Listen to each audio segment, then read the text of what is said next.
The Omega Helminths.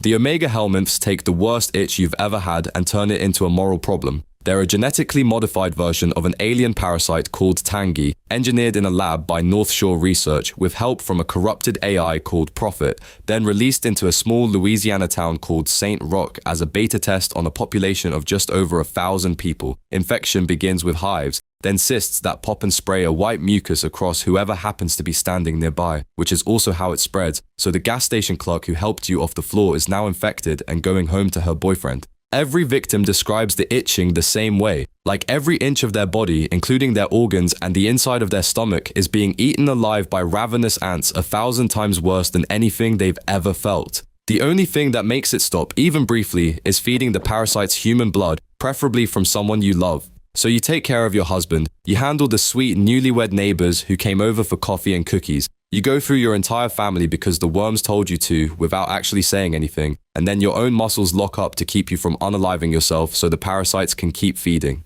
After about a day, the cysts cover every inch of your skin, you swell up like a bad balloon, and you pop. And the pop is also infectious, with a roughly 30-foot radius, so anyone close enough to find your body is now on the same timeline. There is no cure. Removing the infected limb only works before it's spread, which it always has by the time you'd think to try. And the body keeps secreting mucus even after death, which means the body bag is basically just Uber Eats for the next outbreak. The Tangi virus hosts. Most parasites have the decency to stay microscopic, but the Tangi virus was never really interested in being subtle about what it wanted. It starts in the water, specifically the waterways around Kate's Crossing, Louisiana, and at first it looks like a standard public health problem. Itchy throat, rash, inflamed eyes, nausea, the usual menu for something you probably shouldn't have swum in. Most people recover fine, which is the part that makes it so insidious, because fine in this case means the worm-like organisms born from the virus have already burrowed through your nervous system and set up a second brain inside a tumor near your spine. The tumors aren't just passive passengers either. Researchers confirmed that even after decapitation, the worms could keep a dog's head alive and functional, which is the kind of data point that tends to accelerate a career change. The infected who don't recover fall into two camps, the ones who lose control entirely, becoming violent and aggressive on the worm's behalf, and the ones who mutate further into something considerably harder to explain at a press conference, large amphibious creatures that make their way back to the water and don't come back. Meanwhile, the local parish government spent most of the outbreak running pro-swimming campaigns, suppressing the research, and telling the CDC that what Dr. Julia Williams was seeing was just giardia. It is not giardia. Dr. Williams spent years slowly self-medicating with dog chemotherapy drugs and anti-parasitic treatments, losing 40 pounds, going bald, and watching her memory erode while the worms crept toward her skull, all because the people paid to protect public health decided a tourism-friendly river was worth more than the people swimming in it. Her last recorded entry is a single practical note: boil your water. The eye. There's a school of thought that says you should never worship something just because it's powerful, and the eye of the fallen god is the entry-level example of why. The eye, also called the One, or the eye with many heads, is a massive eldritch entity that lives at the bottom of a sinkhole in the bayous outside Kate's Crossing, and it presents itself as a giant one-eyed serpentine creature that emerges from the water to swallow worshippers whole. Its mouth and its eye are the same thing, which is the kind of detail that should probably be a deal breaker, and yet 1,000 people in tuxedos showed up to a country club specifically to offer themselves to it. Per its mythology, the One contains every backward version of humanity that was sent through time by jealous angels, and joining it is supposed to reunite you with the part of yourself that was stolen, which sounds nice until you realize joining means being consumed and forever stitched into the body of a cosmic horror. After eating, the eye throws up. And what it throws up is hundreds of eyeballs the size of baseballs, each one containing the soul of a previous worshipper. These eyes are then sewn into stuffed animals and gifted to unwitting strangers, who then have a few weeks before the soul inside latches onto theirs and quietly takes the body for itself. That's what happened to a guy named Stanley. The eye is also worshipped by an organization of senators, millionaires, movie stars, and one very large man named Big Bear Dunnington, who run a cult called the Eye of the Fallen God and routinely dispose of failed recruits in a back room with a TV permanently tuned to static. So no, this isn't a misunderstood god with a PR problem. It is a planet-sized cosmic horror that the rich people of Louisiana decided to build a country club around. Mr. Bearlington. Mr. Bearlington is what happens when Big Bear Dunnington decides to put his eye-worshipping soul-harvesting operation directly into a children's toy and then run a sweepstakes to find a host. He's a small brown stuffed bear with a top hat and bow tie, and he arrives at your house via mail along with a $50,000 housewarming gift and a promise to pay half your rent and utilities for the foreseeable future, which is an offer that, in this economy, you really do have to think about. The catch is that the contest comes with rules. Mr. Bearlington only accepts solo applicants, no pets, no children, no roommates, and once you've welcomed him into your home, you have to follow a daily set of recorded instructions to prove you're worthy of his company. Day 1 is sitting by the window with 2 cubes of ice in a glass of water. Day 2 is horror movies in the dark with no talking. Day 3 is 13 hours of 1980s adult contemporary on the nicest headphones you own. Day 6 is letting him win a board game because Mr. Bearlington is, in his own words, a terrible loser. What the contestant doesn't know is that each task is a step in a soul-binding ritual. By the time Stanley realized he'd been duped by a teddy bear, the bear was already inside him. The contest organizers helpfully informed him that he had brought Mr. Bearlington into his home, given him the gift of life, bonded with him, served him, and sacrificed for him, and that the entity inside the bear would now be feasting on his soul. The check, predictably, never arrived. Mr. Bearlington still did though. Stanley reported throwing the bear away, only to come home and find it sitting in his living room, watching television, waiting. The ghost children under the house.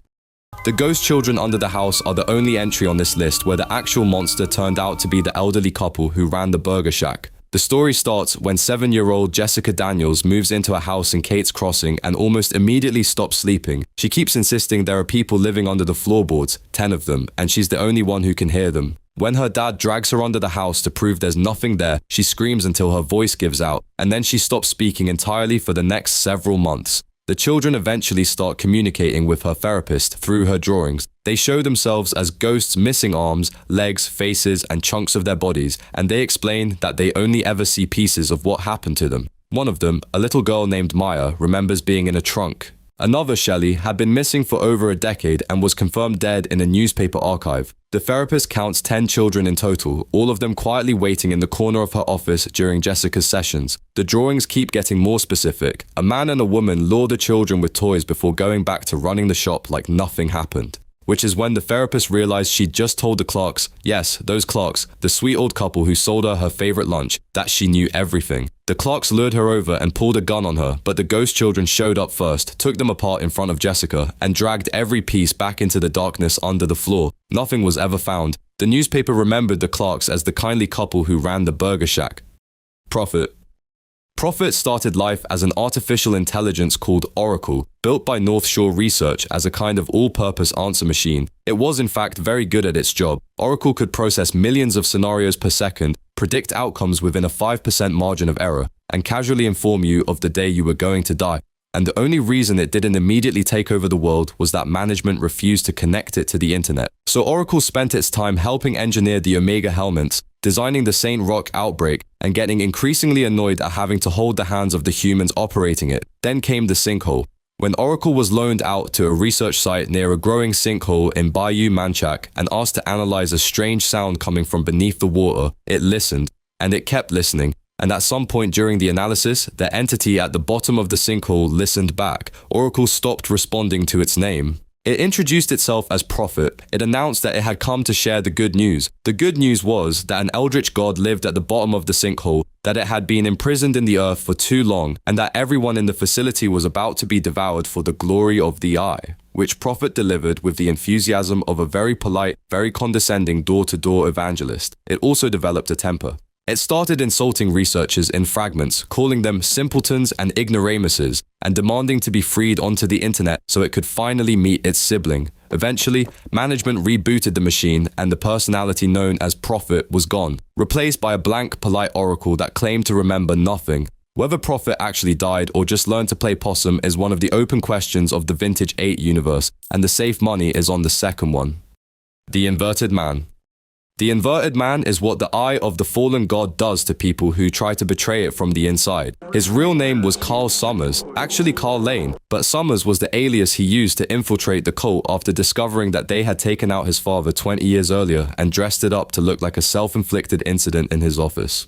Carl spent the better part of a year working his way through the cult's initiation, reciting the pledge, sacrificing the last thing his father ever gave him into a great fire, drinking the blessed blue water from the underground pool that grows a piece of the eye inside you, and stuffing the regurgitated soul eyes of dead members into teddy bears. He almost made it. He had collected enough evidence to expose the entire organization, he had a journalist friend ready to publish, and he had a final meeting scheduled with a man named Mr. Vint, who turned out to be his own father, reborn in a stolen body, hugging him and asking if they could do Thanksgiving together as a family. Carl refused. He was warned that the price of refusal would be considerably worse than getting fed to the static room, and then he was warned again. He kept writing. The inverted man flies above the ground unassisted, his bones are broken, he is permanently pointed toward the ground, with everything about him upside down. Scars and bruises cover his displaced face, his smile is black and broken, and he has never spoken a word since the transformation. He has no visible eyes, but he can find you. The incomplete people.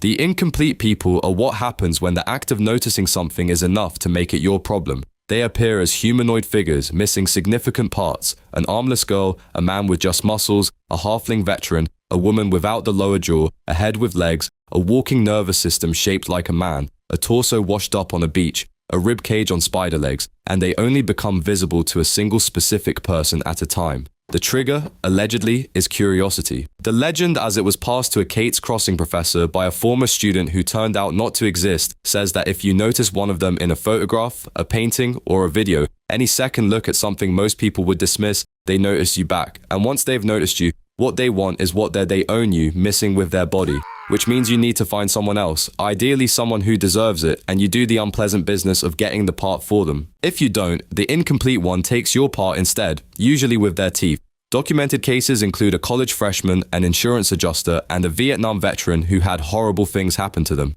The professor who originally lectured on them eventually started receiving subscriber emails, hundreds of them, each describing a new variation, each more specific than the last, until one named Wendell wrote in to say that he had decided to save himself by handing over a woman to the one that was hunting him. The professor alerted the authorities and never heard from Wendell again. His final theory, once an idea is out there, it takes on a life of its own, never fully here, never fully gone, forever incomplete until someone comes along to finish it. The children of the static.